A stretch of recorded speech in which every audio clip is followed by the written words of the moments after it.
the same picture back up as the last video that I made pre-game, right before the game started, because I said that the defensive line should feast, and they ate a little bit. It was more like the Denver Broncos defensive line feasted on our offensive line with our shuffle. They constantly got pressure, steal, gave up 2 sacks. I think it was pressure 9 times, gave up 2 sacks. We all know the deal. We all know the whole spiel. Because we saw the game, then we watched the highlight reel, and then we listened to the press, then we listened to the overtime talks, and all the shows that come on after the Cowboys, and here it is Wednesday, and then you got it all again Monday, then again yesterday, and more talks even Tuesday as we look forward to playing the Atlanta Falcons, right? From everyone. So, and you see the title. The Broncos were the Carolina Panthers minus Teddy Bridgewater. Now, I'm saying that I'm just putting my little twist on it because the Broncos is the second best scoring defense. The time we faced the Carolina Panthers, they was like top 5. It was like 5th in scoring defense or something like that. Top 10 overall.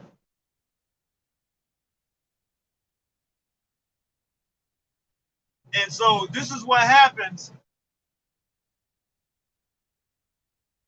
This is what happens when you try to play a team for weak for not being as good as what their records say. But see, what we tend to forget is that Teddy Bridgewater was out 2 of those games. He got knocked out of 1 game for a concussion, so he only played a half the game. I think the following 2 games or 1 game or whatnot, he was out. He was out. He did not play because of concussion protocol. 2, the reason why I have to eat crow in saying the defensive line was gonna feast is because that offensive line had backups playing, and Teddy Bridgewater had a lot of time to make those big plays downfield to the wide receivers we didn't even know they had, like Tim Patrick, Hinton. You know what I'm saying? He threw one to the backup tight end. You know what I'm saying? Judy got his man on some short passes and stuff, and got some yards. And we ain't even gonna talk about the running game. You know what I'm saying? It's because, like I said in a previous video, New England exposed our defensive line, and that's on the edges, particularly on the left side, because that's the left side, or is the less experienced side of our defensive line because of Tank Lawrence. I'd be glad when he get back because he's our best run defender too, even though he's better at right end. But we got Gregory coming on strong, so that makes it even better, right? So this is what Carolina would have looked like if they had kept Teddy Bridgewater instead of getting Sam Donald and then trading Teddy Bridgewater. You know what I'm saying?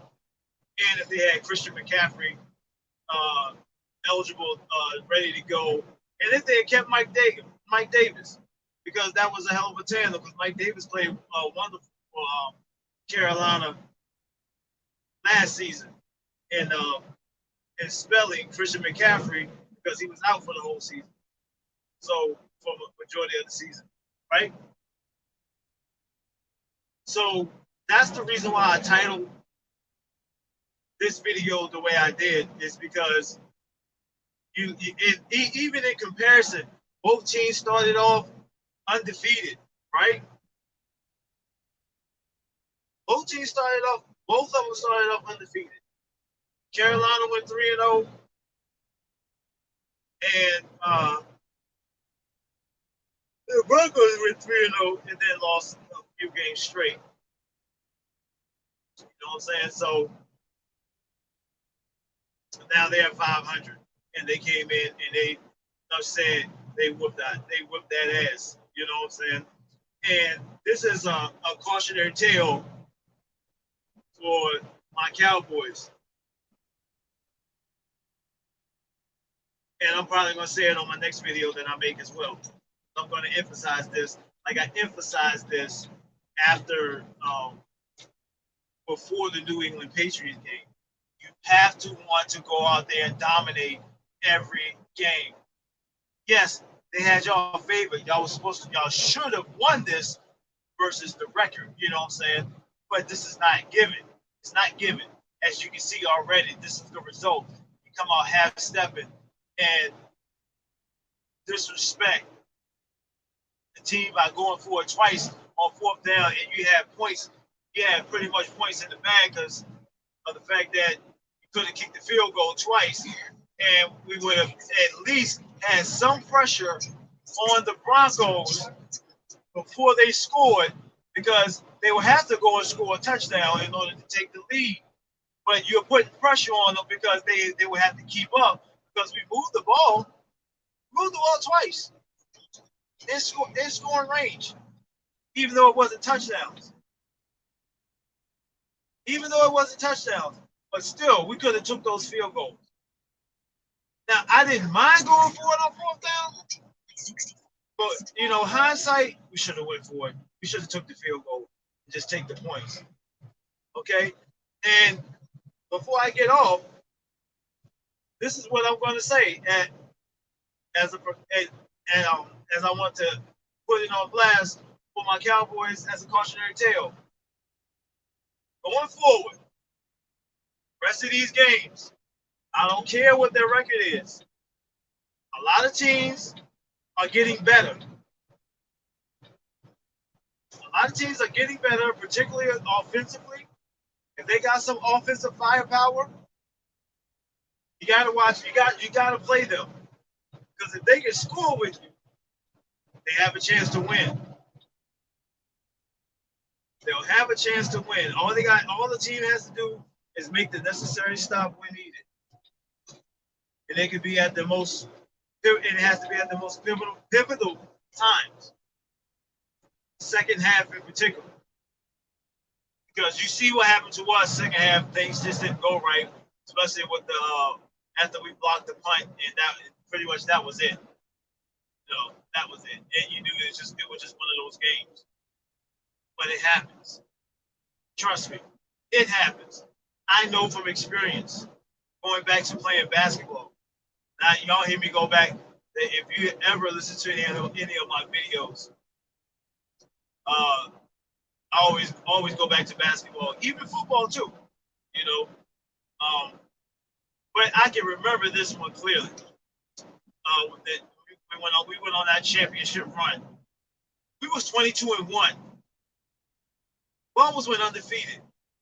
But it was that one team that we played. They had no win. They didn't have a winning record. It was bottom of the division.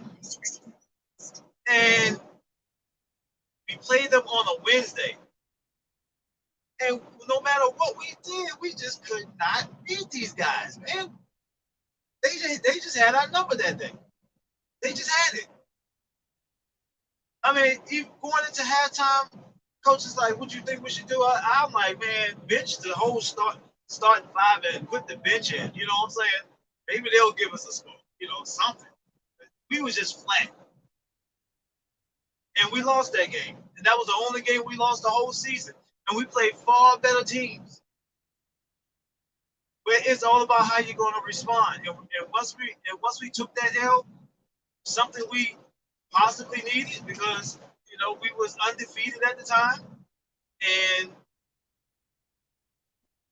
you start being overly confident. I ain't saying y'all was like, y'all kind of grew an ego, but in a sense, yes. But you were just overconfident. You can go out there, you can get things going. That it was you want to say Dak was rusty, yes. It was just the fact that it wasn't that Dak was rusty. Dak had lost rhythm because he came into the season with rhythm. Even after recovery, after the shoulder injury, but he came in with rhythm, and those 2 weeks he kind of got out of sorts with his rhythm. But at the end of the game, he gained his momentum, so that gives me hope. We're going to play the Atlanta Falcons, but we're not going to take the Atlanta Falcons as some chumps. They have an experienced veteran quarterback that has played in the brightest spot. You know what I'm saying? He was a Super Bowl contender at one point. He was an MVP at one point. So we cannot snooze on that at all. So reinsert your dominance, Cowboys. Get out there and show everybody that it was just a blip. It was just a bad matchup. They was just a bad matchup, wrong time. I had that feeling, but I thought that we was gonna win. I put money on the Cowboys, money line straight up that we was gonna win that, but obviously I didn't win because they lost straight up. You know what I'm saying? So the Broncos just had our number that day, but not Atlanta Falcons have our number because we are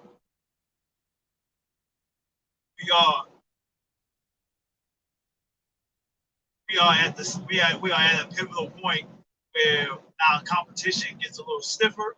We're playing more experienced, more savvy quarterbacks these next few weeks. Talking about Atlanta, starting with Atlanta. Then you're talking about Kansas City, the Raiders. You know what I'm saying? Not so much the Saints now, but they have a very savvy Hall of Fame type head coach with a good defense that knows how to scheme plays. And then we talked about Arizona Cardinals. So get yourselves ready. All right, let's go, Cowboys. It's your boy Tone Setta. Anthony Fallon. I'm out. Peace.